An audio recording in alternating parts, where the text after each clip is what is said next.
I wanted to talk about what could be an incredibly important demonstration that is due to take place at 10 Downing Street on the 26th of October. It's a protest against the imprisonment of a selection of people here in the UK who have been arrested for protesting and rioting in the wake of the murder of the 3 girls in Southport. Now, as I've spoken about before, the rioting and the protests were not necessarily a direct response to the murders. However, they acted somewhat as a catalyst for an outpouring of emotion and an outpouring of frustration from vast swathes of the British people who believe they weren't being listened to by the current Labour government and also by previous successive Conservative governments. The protest, which is scheduled to take place on the 26th of October, is being somewhat spearheaded and promoted by Tommy Robinson. Tommy Robinson is someone that the people on the left like to refer to as far right, amongst other more slanderous terms. I thought it was important when reporting on what is likely to be quite a divisive subject, what is quite likely to be quite a emotive topic, that I get the facts. So in the research for making the video, which you may have seen by now or I might still be working on as we speak, I went to the various ends and the middle of the political spectrum to gather both facts and also to hear opposing viewpoints. I started by watching the videos of Tommy, which I will include in my other video, but I also went to more centric and also to left and far left publications to see how they are choosing to report on the proposed protests and on the proposed demonstrations. This led me to discover the Socialist Worker website. Now, quite often people talk about the supposed far right, which quite often are just people who are vaguely right of centre, and criticise them for being fascist, for having quite extreme views, and for being incredibly intolerant of anyone who opposes their political bias. However, it's fairly safe to say that having read at least one article from the Socialist Worker, I was totally taken aback by the language they use, but also by their complete lack of desire to understand the points that maybe their political opponents are trying to make. The Socialist Worker writes, "Union leaders back stand up to racism call to march against Tommy Robinson." Now, people like to throw about Tommy Robinson's name because it's somewhat of an emotive one. This is going to be a protest of tens, hundreds of thousands of people. Tommy Robinson is playing his part by spearheading and promoting this protest. However, if the protest wasn't to be supported by tens or hundreds of thousands of people, then it would fall flat and nobody would actually care about it. The fact that it is expected there will be such a high attendance means that Tommy Robinson is merely a spokesman and a promoter for this particular cause, rather than it being a Tommy Robinson protest. But like I say, they like to use his name because it is somewhat linked, albeit in many cases historically, to certain sections of society who may have caused unrest, even though Tommy himself comes out repeatedly and campaigns only for peaceful and law-abiding protest. It was the subtitle to the headline that really caught my eye. Stand Up to Racism has called a counter-protest to Nazi Tommy Robinson in London on Saturday 26th of October. Sorry to interrupt the video, just wanted to say a quick thank you to everyone who supports the channel. If you haven't done so already, then I do ask that you kindly click the subscribe button down below. 97% of people who watch these videos aren't currently subscribed, which is crazy, right? It's totally free, you can change your mind, and there won't be any hard feelings if you choose to unsubscribe at a later date. If you do find these videos useful and you want to help me out, you can buy me a beer by clicking the link in the description below, and that also would be very much appreciated, particularly in this hot weather. Anyway, back to the video. The word Nazi is incredibly prominent in that line. It is not used in inverted commas, it is not used in quotation marks. It is not being used because someone somewhere, who will be referred to later in the article, has called Tommy Robinson a Nazi. They are using Nazi as a statement of fact. They are labelling Tommy Robinson as a Nazi. Now, whether you put Tommy slightly right of centre or somewhere closer to the supposed far right, there has been absolutely no evidence, historically or currently, that Tommy Robinson is indeed a Nazi, a neo-Nazi, or a Nazi sympathiser. He may lean right of centre, and he may be very good at organising demonstrations and raising crowds with people of similar opinions.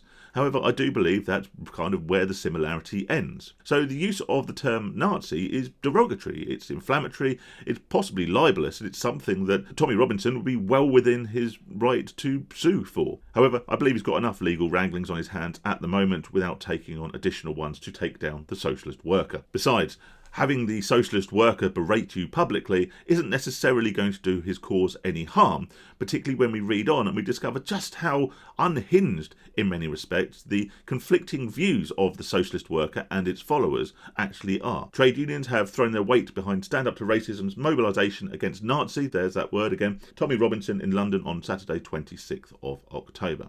I think it's important to understand, just in summary, the reasons for this protest that is being spearheaded by Mr. Robinson. I'll speak about it in more depth in the other video. After the riots, supposed riots, the protests, the sort of mass outspilling of frustration from the British public in light of the murders in Southport, many people were arrested for their actions in protest, but also people who was merely at the protests, or people who shared information about the protests, or people who spoke apparently about opposing factions on social media. The sentences handed out were deemed in many cases to be excessive, and people have been imprisoned, sometimes with lengthy sentences, merely for the words they have chosen to share. Tommy is currently working on a documentary about this, and I believe that this protest that is planned for the 26th of October is somewhat to run parallel with that, and dare I say, in the most cynical way possible, it may not do him any harm to use it as fuel to promote his own documentary. But fair play. The guy is somewhat of an agent provocateur, and he thrives upon the publicity, and this will garner him and his documentary and his cause an awful lot of publicity. And in many respects, I believe it will gain him probably more positive publicity, more support from the British public who may have heard his name but don't understand what he stands for, than it will negative from the likes of the Socialist Worker, etc., etc. Union leaders, officials and members urge people to support Stand Up to Racism at the TUC Union Federation Conference in Brighton on Tuesday. Now, it's absolutely no surprise that this happened in Brighton. If you're not from the UK, Brighton is basically the liberal third circle of hell. It's effectively made up of people who like to make their own muesli, and when they're not doing that, they're making placards and banners to support Palestine, to support the trade unions, and to denounce anyone who has an opposing political bias, political leaning, or political opinion to their own. Paul Nowak, TUC General Secretary, introduced a statement from the TUC General Council on uniting against racism and the far right. Now, bear in mind that this protest that is being organised is not against any particular faction of people, racist or otherwise. It's a protest against the two-tier policing and two-tier judicial system here in the UK that has seen people imprisoned for hate speech, when realistically they've either just been sharing something that has already been spoken, merely attending a protest or being in the presence of a riot, or people who have shared, as I've labelled them many times before, hurty words on social media. Also, there is nothing to label this particular group of people as far right. Now, I don't doubt that there will be people who we could realistically label far right in attendance at these protests and at these demonstrations. However, if they are to be attended by tens or hundreds of thousands of members of the concerned British public, I think it would be a stretch to label that many people far right. And if we could label that many people far right, then dare we say that the problem that is causing these people to have these political leanings is somewhat more substantial than the people turning up to demonstrate themselves. Alongside support from community organisations, mosques and migrant centres, we must join forces to demonstrate that there is a united front against racism in our communities, the statement said. Now, none of this is to condone racism. I don't condone racism one bit. However, it feels like they are just trying to gather foot soldiers from communities who will happily come out and protest at the drop of a hat, irregardless of the cause, or irregardless of actually understanding the true beliefs, the true concerns, and the true desire for change that the people turning up to protest in the first place represent. What amused me, in a slightly depressing way, as I scroll down this article, there is a banner on the website encouraging people to join the Socialist Workers' Party, and it says, "Free Palestine, smash capitalism," like the two are somehow intrinsically linked. They're either just bundling causes together, hoping that one will snag someone's attention and get them to sign up. Either that, or they are merely implying that Jewish people are somewhat associated with capitalism and money and greed. And surely that would be anti-Semitic, wouldn't it? Another thing that the Socialist Workers' Party say they are very, very much against. Even though they are actively supporting Palestine, they also actively denounced anti-Semitism. Now, I'm not here taking a stance on the Israel-Palestinian conflict. This is way beyond my pay grade. However, the irony from the Socialist Workers' Party and the advertising on their website and the placards they carry, which seem to bundle together all the latest causes and the big issues and stick them in one handy A4 placard you can stick on a stick, just amused me. Christina McAnear, Secretary of Unison, introduced a motion titled "Changing the Politics of Hate."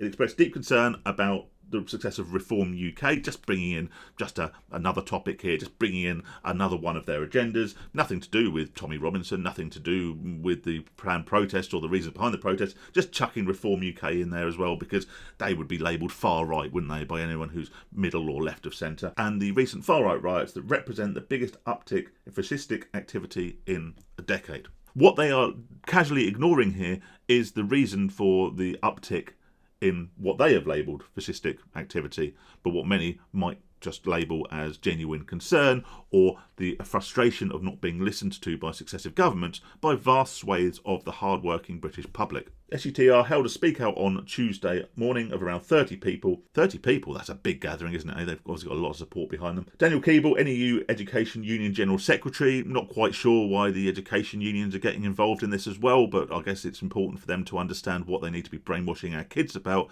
and which side of the political spectrum they need to be indoctrinating them towards, said, "I call every trade union leader to get out on the 26th of October and confront Tommy Robinson to push him back." Again, bringing Tommy Robinson's name back into the fray because it is a divisive one, whether or not his actions themselves are indeed anyway divisive. He added, "It was after Tommy Robinson's march on Trafalgar Square that we saw the far-right riots. There is a link between his marches and the rise in Islamophobia." Again, this is not to say that some of the people that are attending these protests, attending these peaceful demonstrations, are not far-right, are not racist, are not Islamophobic. However, it's fairly safe to say that the vast, vast majority of people, I believe, that will be attending these demonstrations are merely concerned Brits.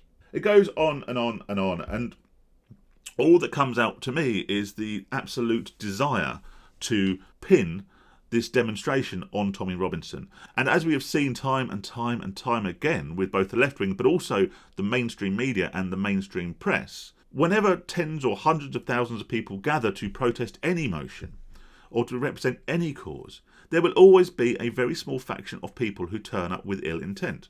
And there is absolutely no doubt in my mind that if hundreds of thousands of people do turn up to this demonstration, not only will it be a great show of solidarity amongst the concerned British public, but also there will be small factions within these protests and within these movements that do go out and cause trouble. There will be probably elements of violence. There probably will be some people who clash with so-called counter-protesters in the same way that there will be people who go out there to supposedly counter-protest who will go out looking for violence and looking for trouble and looking for lawlessness themselves. And what will happen is the press and the mainstream media and the centric and left news will use this very small faction of people as a way to tar the hundreds of thousands of people who turn up, and possibly the millions of people who will back their cause from afar, tar them all with the same brush, label them far-right, denounce their cause, and undermine the purpose of the demonstration in the first place, will then get the likes of the police chief or Keir Starmer, the Prime Minister, come out and do nothing but condemn the actions of a few, whilst, as he has done all along, casually ignoring the concerns of the many. The one thing that didn't happen in this article, and I will leave you with this, is the classic. It seems like the left-wing press and the mainstream media take great delight in naming Tommy Robinson by his real name. Like somehow this is some sort of point-scoring exercise, and that by doing so they are revealing his true identity. Tommy Robinson literally chose that name purely as a means to protect his family and protect those around him from the inevitable backlash he would get speaking out against groups of people who have maybe historically not been the nicest people to deal with. And he chose this as a pseudonym.